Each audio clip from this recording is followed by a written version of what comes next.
On the morning of March 19th, 2025, a man was found dead outside his Philadelphia home, wrapped in a plastic sheet, with a gun resting on his chest. His name was Jordan Baxter, a father of three, a senior SEPTA engineer with 14 years of service. The scene was quiet, calculated, and suspicious. Hours later, his wife, Danielle Baxter, was arrested. The crime scene told a different story from the initial appearance. Blood was found on a mattress inside the home. Investigators concluded the body had been moved, dragged outside, and placed between two cars. If this was a suicide, why stage the scene? Just days earlier, Danielle had posted a cryptic Facebook message about women plotting on other people's marriages and meant allow it to happen. It wasn't taken seriously until Jordan ended up dead. The medical examiner's office determined that Baxter died from a gunshot to the back of his head.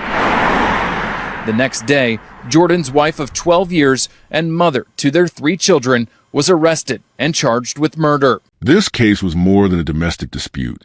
It was a series of red flags ignored, a motive never publicly confirmed, and a chilling example of what happens when appearances are deceiving.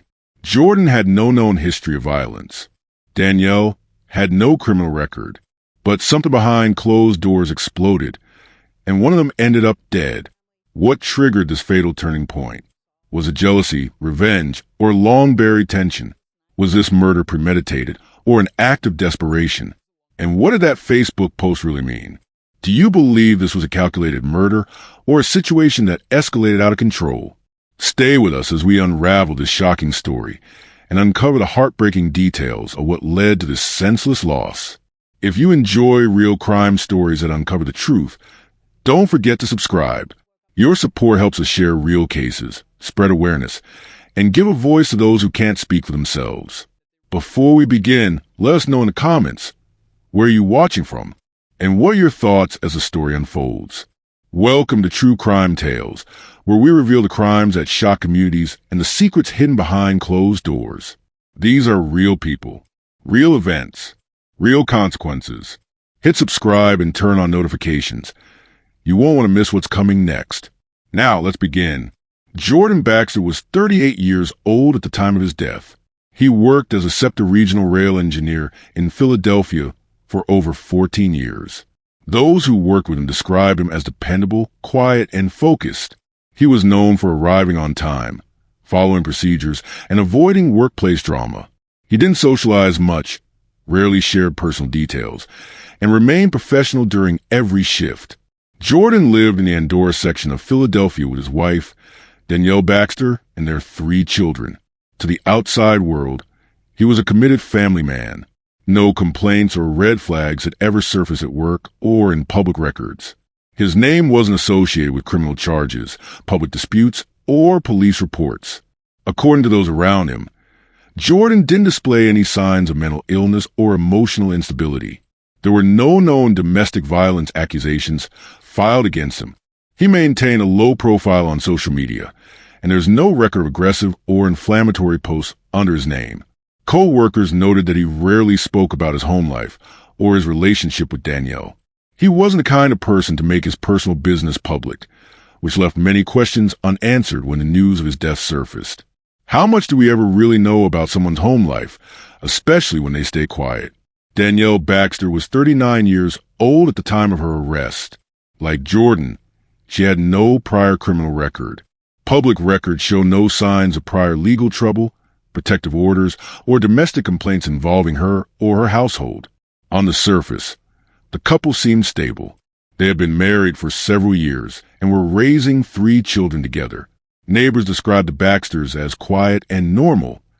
There were no known domestic disturbances reported at the residence on Bell's Mill Road. There weren't any prior signs of violence or turmoil that led police to the home before March 19th, 2025. Their children were in school and had no reported welfare concerns with Child Protective Services. But while the marriage seemed typical on the outside, subtle signs began to emerge online. Unlike Jordan, Danielle was more active on social media. Her posts were not always direct, but occasionally carried emotional or cryptic undertones. She didn't name names, but some messages suggested tension or betrayal. These posts were often interpreted as general relationship commentary until the murder occurred. In the days leading up to Jordan's death, Danielle posted a message to Facebook that would later raise serious questions. These females out here be plotting on your marriage and waiting for your downfall so they can come right on in, and these men let them. This post quickly circulated after the murder. It suggested Danielle felt threatened, possibly by another woman. The tone implied infidelity or betrayal, although no names or specific incidents were mentioned. Investigators took note of the post, but did not officially confirm a motive. Still, the timeline raised eyebrows. The cryptic message came just days before Jordan was found dead between two parked vehicles outside their home. The nature of the post also led to divided interpretations. Some believed it was a warning, a sign of emotional distress. Others viewed it as a calculated narrative designed to frame herself as a betrayed spouse before taking action. Danielle did not delete the post after Jordan's death, and she did not issue any public explanation before her arrest. No text messages, calls, or digital communications made public confirm an affair, but the post alone suggested internal marital strain. Despite the seemingly normal household, the Baxters were likely dealing with private issues not visible to neighbors, co-workers, or extended family. No police calls had been previously made to the Baxter home, and there were no restraining orders, therapy sessions, or separation filings on record. The marriage was legally intact. The children were living under the same roof with both parents. But the post suggested Danielle had strong feelings about betrayal, and those feelings preceded Jordan's death. Was this Facebook post a cry for help, a warning, or part of a plan? At 7:42 a.m. on March 19th, 2025, a 911 call was made reporting an unresponsive man lying between two parked vehicles in the Endorse section of Philadelphia. Responding officers from the Philadelphia Police Department arrived on the 800 block of Bells Mill Road. There, they discovered the body of 38-year-old Jordan Baxter, a SEPTA engineer and father of three. The body was covered with a plastic sheet and positioned on the pavement between two parked cars. A firearm was found placed on top of his chest. There were no immediate signs of a struggle at that outdoor location. The weapon's position and lack of external wounds visible through the plastic prompted police to initially consider the possibility of suicide. The area was cordoned off, and homicide detectives were called in due to inconsistencies at the scene. The body was removed and sent for autopsy. Preliminary results indicated a single gunshot wound to the back of the head, an injury inconsistent with typical suicide angles. Gunshot residue tests on Jordan's hands later came back negative. This further raised doubts about the self-inflicted gunshot theory. The gun was tested, and investigators started working backward to reconstruct the sequence of events. Investigators returned to the Baxter residence, located adjacent to where the body was found. Upon entering home, they observed no signs of forced entry or disturbance.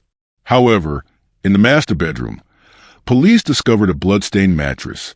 A strong odor of cleaning products was noted, suggesting an attempt to sanitize the area.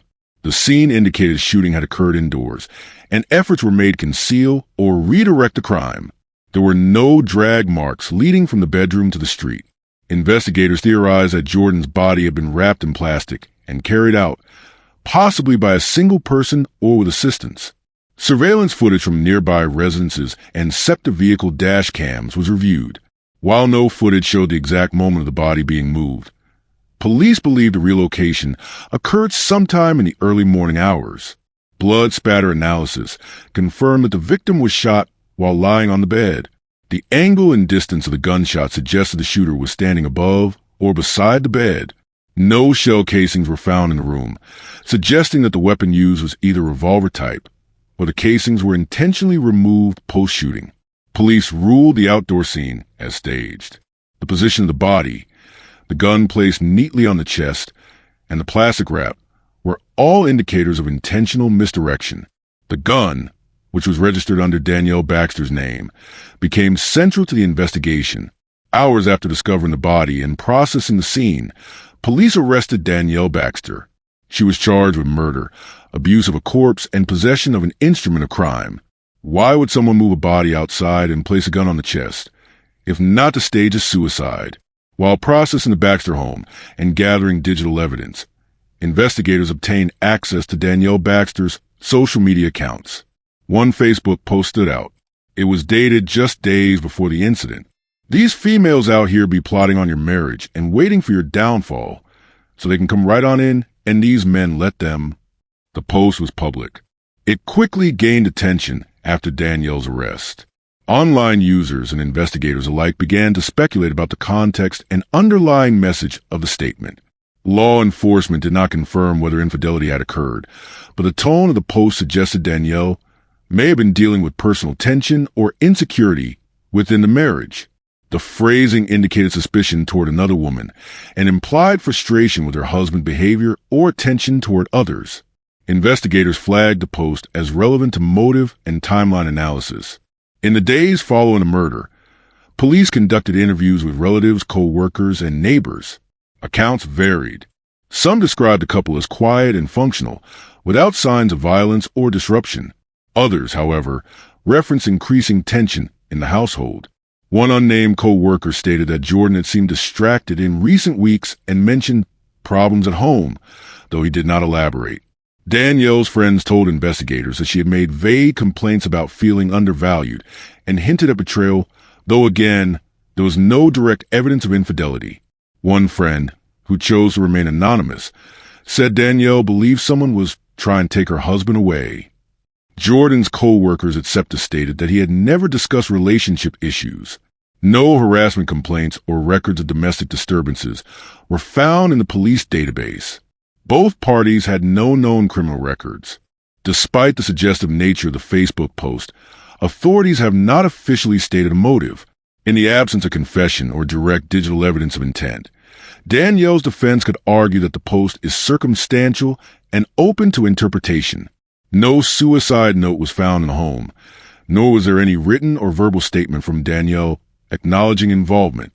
She did not post anything after the murder, and her social media accounts remained silent in the hours between Jordan's death and her arrest. The prosecution believes a Facebook post may demonstrate premeditation or at least emotional instability, but the defense could claim it was unrelated venting or unrelated to any concrete action. The post was time-stamped but not explicitly linked to Jordan, nor did it contain threats. As of now, no other individuals have been named in connection with the case. The gun was determined to be legally owned by Danielle, and no history of firearm training or self-defense classes was identified. The court may consider the social media post as part of a broader picture, one involving possible jealousy, marital strain, or perceived betrayal. However, without a direct confession or more tangible evidence, motive remains speculative. Can a single post on social media be enough to point to a motive? Danielle Baxter was arrested within hours of her husband's body being discovered. Police took her into custody without incident. There were no signs of resistance or attempt to flee. She remained at the property after the body was found and did not attempt to conceal her presence. The Philadelphia Police Department confirmed that Danielle was arrested on suspicion of murder based on preliminary evidence found inside the couple's home. Shortly after her detainment, formal charges were filed against her.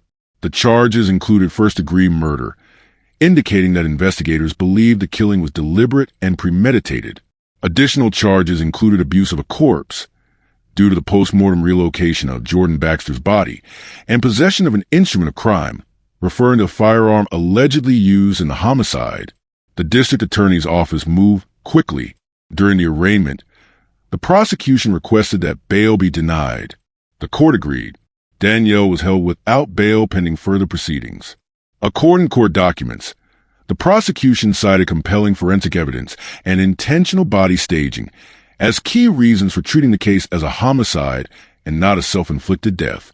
At the time of her first court appearance, Danielle Baxter did not appear to have retained a private attorney. A public defender was appointed to represent her. The defense team has not publicly disclosed their strategy. There were no initial statements from the defense. The prosecution made their position clear. In official documents and press briefings, they asserted that this was not an accidental death and not a suicide. They alleged that Danielle had intentionally shot Jordan in the head while he was either sleeping or otherwise incapacitated, moved his body outside to the driveway, placed it between two parked cars, and staged it to look like a suicide by placing a firearm on his chest. So far, No confession has been made. No written note has been discovered. No eyewitnesses have come forward. The prosecution is relying on forensic data and circumstantial details to build a foundation of premeditation. Does the physical evidence override the absence of a clear motive? At this point in the case, no official motive has been stated, but prosecutors have emphasized that motive, while relevant to the narrative, is not legally required to secure a murder conviction. The burden is to prove the act was intentional, not to explain why it happened. The forensic details of this case present a consistent pattern. This was not a suicide, and the scene was deliberately staged. Investigators began with the body placement. Jordan Baxter was found on a plastic sheet between two vehicles in the driveway of the couple's residence. A firearm was placed neatly on his chest. His body position appeared controlled. There were no signs of struggle around the immediate area where the body was found. Police noted that the body was not in a natural collapse posture typically associated with gunshot trauma. The medical examiner's report revealed that Jordan suffered a single gunshot wound to the back of the head. The bullet entered at an angle that would be extremely difficult, if not physically impossible, to self-inflict. The entry wound location, trajectory, and powder burn patterns pointed to a shot fired at close range by someone standing behind him. The cause of death was classified as homicide. Gunshot residue testing was performed on Jordan's hands. The results showed no gunpowder residue, suggesting he did not discharge a firearm. The absence of residue further discredits the initial impression of suicide. Inside the house, the evidence expanded. Police found a blood-soaked mattress in the couple's bedroom. The pattern of blood pooling indicated that the shooting likely occurred there. Despite attempts to clean other areas of the home, the mattress remained unaltered. DNA testing confirmed the blood belonged to Jordan Baxter. Blood transfer patterns were also found leading from the bedroom to garage and outside, consistent with the theory that the body was dragged or carried post-mortem. There were no signs of forced entry at the residence. No valuables were taken. Nothing in the house was disturbed in a way that would suggest a robbery or break-in. Police concluded this was not a crime committed by an outside intruder. The autopsy also confirmed the absence of defensive wounds on Jordan's body. His hands, arms, and torso bore no bruises, cuts, or indicators of physical struggle. This suggested two possibilities. Either Jordan was ambushed in his sleep, or he was attacked at a moment when he was not anticipating harm, possibly seated or turned away from a shooter. Ballistic testing matched the firearm found on Jordan's chest of the bullet retrieved from his skull. The gun had no clear ownership record and was not registered in either spouse's name. Fingerprint analysis was inconclusive due to smearing, but partial prints were lifted for further lab analysis. This combination of evidence led authorities to formally reject the theory of suicide. The physical logistics did not align. A person shot in the back of the head at close range, while showing no gunshot residue on their hands, would be unlikely to have fired the weapon themselves. The strategic body placement, along with the effort to move the corpse and stage the scene, pointed to deliberate action after death. Does the back of the head shot eliminate the theory of suicide altogether? Experts consulted by media outlets noted that back-of-the-head gunshot suicides are statistically rare and often logistically improbable. In most documented self-inflicted gunshot deaths, the mouth, temple, or underchin are the most common entry points. Additionally, the absence of a suicide note and the placement of the body on a plastic sheet, rather than collapsing naturally, only strengthen the theory that this was a cover-up. The presence of blood inside the home, the clean plastic sheet, and the linear drag marks between the bedroom and the garage were all treated as forensic evidence of post-mortem body manipulation. At this stage of the case, the forensic evidence is the most substantial piece of the prosecution strategy. The prosecution has yet to disclose digital evidence such as search history, text messages, or further social media interactions, but analysts expect those records to be part of trial discovery.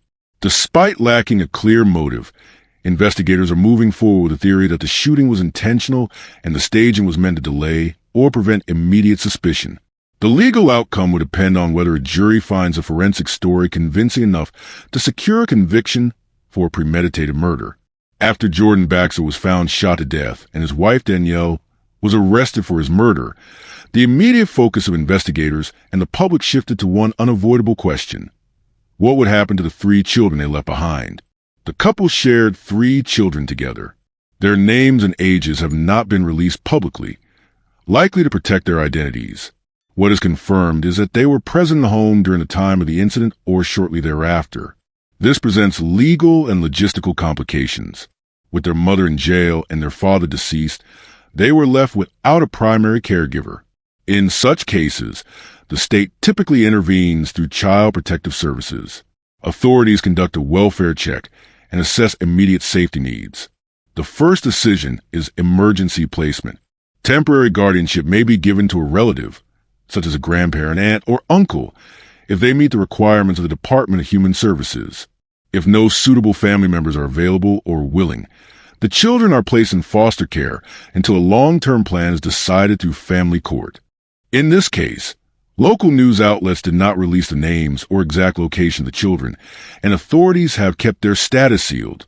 However, based on standard procedure, it's likely the children were either placed with relatives or in temporary protective custody under court supervision. Psychological evaluation becomes the next step. Any children who experience a violent domestic incident or are exposed to the aftermath of such violence are referred for trauma screening. These evaluations determine the level of emotional support needed. Counseling, behavioral therapy, and educational accommodations may be part of their ongoing care. The long-term impact of parental loss, particularly from interfamilial violence, is well documented, and services are usually provided through state-funded agencies or nonprofit trauma recovery programs. Meanwhile, a GoFundMe campaign was launched by extended family members to assist with the children's future needs. The fundraiser cited educational support, counseling costs, and long-term housing as priorities. It did not mention Danielle or Jordan by name in detail, likely to avoid legal issues and media attention. As of the latest update, the campaign had raised several $1,000s, though exact amounts fluctuate based on visibility and public engagement. This situation raises broader legal and ethical questions. When a parent is accused of killing the other parent, how should the justice system respond? Not to the alleged perpetrator, but to the children. Should children receive state-funded support for trauma caused by their parents' alleged actions? Should parental rights be immediately terminated upon arrest or only upon conviction? These are policy issues that vary by state and are decided case by case. How should the justice system support children of alleged perpetrators? Should trauma care and funding be automatic? Or should courts wait until after conviction is secured? The murder of Jordan Baxter and the arrest of his wife Danielle sparked immediate interest in the local media. The earliest coverage came from 6 ABC Action News, a prominent Philadelphia news station. They reported the crime scene details: the body found between 2 parked vehicles, the gun placed on Jordan's chest, and the arrest of his wife within hours. The initial reports also cited blood inside the home, prompting speculation that the scene had been staged to look like a suicide. The Root, a national black news and commentary outlet, picked up the story shortly after. Their focus was on the Facebook post Danielle made days before the incident. It read, "These females out here be plotting on your marriage and waiting for your downfall so they can come right on in, and these men let them." The post was interpreted by many as a warning or a possible sign of mental strain. The Root highlighted the social context, questioning whether emotional distress or jealousy may have been factors, though law enforcement has not released an official motive. People magazine followed with a more mainstream summary of the case, emphasizing mysterious elements: the staged body, the Facebook post, and the lack of known motive. Their coverage included quotes from police, details about the investigation, and a link to the children's GoFundMe page. Despite this coverage, the case has not received widespread national attention. It has not been featured on major platforms like CNN, MSNBC, or Fox News. It has not gone viral on TikTok or YouTube the way other domestic murder cases have. Social media discussion has been scattered. On Facebook, local residents share condolences and questions. On Reddit and Twitter, speculation emerged. Was this a crime of passion? Was Danielle suffering from untreated mental illness? Was there infidelity involved? Debate intensified around a Facebook post. Some users interpreted it as a motive or a warning. Others believe it was a reflection of emotional distress, not a literal indicator of intent. Without additional statements from Danielle or released communications between the couple, the online community was left to speculate. Another angle of online discourse focused on gender dynamics. In many domestic murder cases where the male is the perpetrator, media framing tends to focus on the victim. In this case, some users noted that Danielle was not publicly villainized in the same way, raising questions about double standards in media portrayal. Community response was also significant. Jordan's co-workers at SEPTA released a statement expressing condolences. He had worked there for 14 years and was regarded as dependable. Neighbors expressed shock, stating that the couple had appeared stable. No history allowed arguments, no police calls, no previous signs of violence. Extended family members gave limited public statements, possibly due to legal counsel. Some confirmed that the children were being cared for, but did not elaborate on custody arrangements or internal family dynamics. The question remains, why do some domestic homicide cases explode into national media events, while others fade into background noise? Several factors influence this. The presence of video footage, social media virality, race, gender, prior criminal history, and location all play roles in determining how far a story spreads. In this case, despite the unusual circumstances, the staged crime scene, the cryptic post, and the children left behind, national media has remained mostly silent. Why do some domestic violence murders get national attention while others disappear? Does media attention depend on the victim's profile, the method of the murder, or just luck? After the discovery of Jordan Baxter's body on March 19, 2025, and the forensic evidence linking the crime scene back to the family home, police moved quickly. Danielle Baxter was arrested within 24 hours and formally charged with first-degree murder, abuse of a corpse, and possession of an instrument of crime. Danielle appeared for her initial arraignment at the Philadelphia Municipal Court. During the hearing, prosecutors emphasized the seriousness of the charges and the strength of the evidence. They cited the blood-soaked mattress inside the home, the placement of the gun on Jordan's chest, and the suspicious staging of the body. The judge denied bail, labeling Danielle a flight risk and a potential danger to others. She was remanded to the Curran-from-Hold Correctional Facility pending further hearings. Her next court appearance occurred 2 weeks later, where her legal team entered a not guilty plea. The defense requested a psychological evaluation to determine her mental state at the time of the incident. This move suggested the potential development of a mental health-based offense, possibly temporary insanity or diminished capacity. However, no medical reports have been made public to support these claims at this time. The prosecution continues to build its case around 3 core pillars: forensic evidence, Danielle's social media behavior, and a constructed timeline of events. Investigators assert that the gunshot wound the back of Jordan's head, the absence of gunpowder residue on his hands, and the blood trail leading from the house to the body location support the theory of a planned execution followed by a cover-up.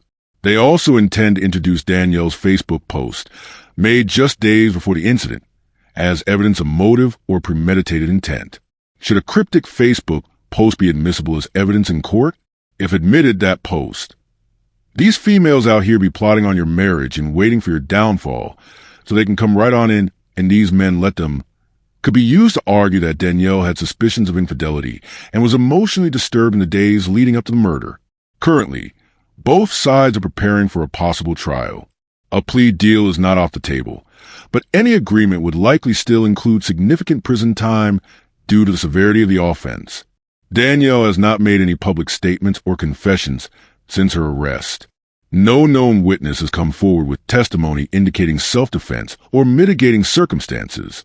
Despite the official charges and mounting evidence, this case still leaves behind several unresolved issues.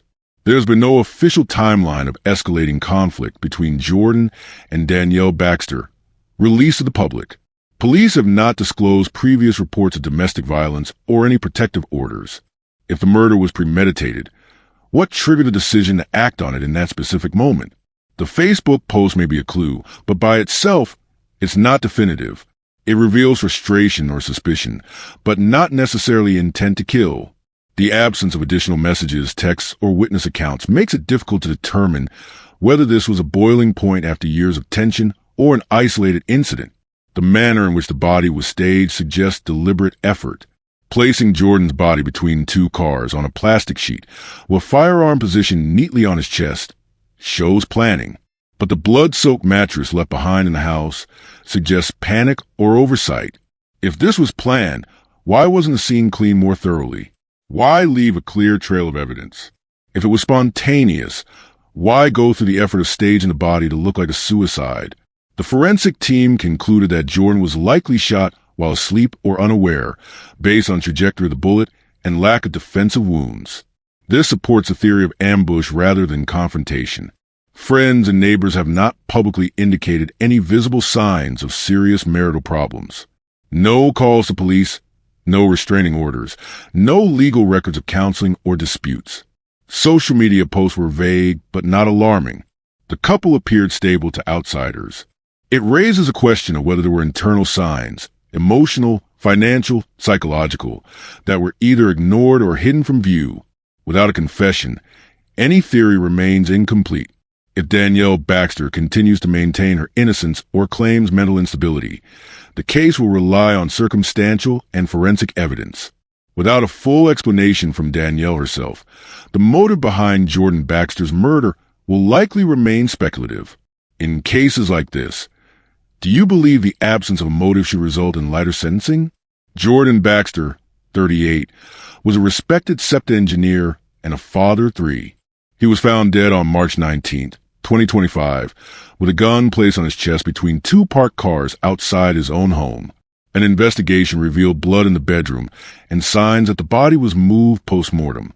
His wife, Danielle Baxter, was arrested and charged with first-degree murder and other crimes. Days before the killing, she had posted a cryptic Facebook message about other women targeting her marriage. Legal proceedings have moved forward. Bail was denied. Danielle pleaded not guilty. Her defense may attempt to argue mental illness, while the prosecution built a case around physical evidence and Danielle's own words. The murder of Jordan Baxter leaves behind several unanswered questions. There is no official motive. There is no confession. The public is left with body, a blood-stained mattress, a staged crime scene, and one Facebook post that may or may not be a clue to the truth. 3 children remain without a father. One parent is dead, and the other is in custody. This case is a reminder that not all violence is loud or visible. Sometimes it happens behind closed doors, with no warning signs until it's too late. Do you believe Danielle Baxter planned this murder, or was this the result of something hidden for too long? If you found this story as gripping and heartbreaking as we did, don't forget to like this video and share it with others. And if you want to hear more true crime stories that uncover the mysteries behind these tragic events, make sure to subscribe to our channel and turn on the notification bell. You won't want to miss our latest stories, updates, and discussions. Thank you for joining us on this journey to seek justice and explore the truth. Together, we can make a difference.